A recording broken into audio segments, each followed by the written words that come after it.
നെയ്യാറ്റിൻകര കുന്നത്തുകാലിൽ നീന്തൽക്കുളത്തിൽ വീണ് 13 വയസ്സുള്ള നിയാസ് മരണപ്പെട്ടു. മലയൻകാവ് സ്വദേശി ഷാജി ഷമീന ദമ്പതികളുടെ മകനാണ് നിയാസ്. ഉണ്ടൻകോട് ഹയർ സെക്കൻഡറി സ്കൂളിലെ 7ാം ക്ലാസ് വിദ്യാർത്ഥിയാണ്. സുഹൃത്തുക്കൾക്കൊപ്പമാണ് നിയാസ് കുളിക്കാനെത്തിയത്. നിയാസ് അപകടത്തിൽപ്പെട്ടതിനെ തുടർന്ന് കൂട്ടുകാരുടെ നിലവിളി കേട്ട് ഓടിയെത്തിയവരാണ് നിയാസിനെ പുറത്തെടുത്തത്. കാരക്കോണം മെഡിക്കൽ കോളേജിലെത്തിച്ചെങ്കിലും മരണം സംഭവിച്ചിരുന്നു.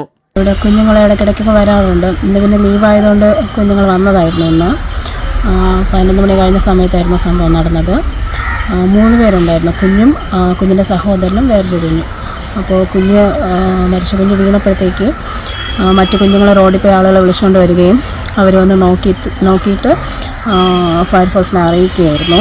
അങ്ങനെ അവർ വന്ന് കാരക്കോണം മെഡിക്കൽ കോളേജിലേക്ക് മാറ്റി.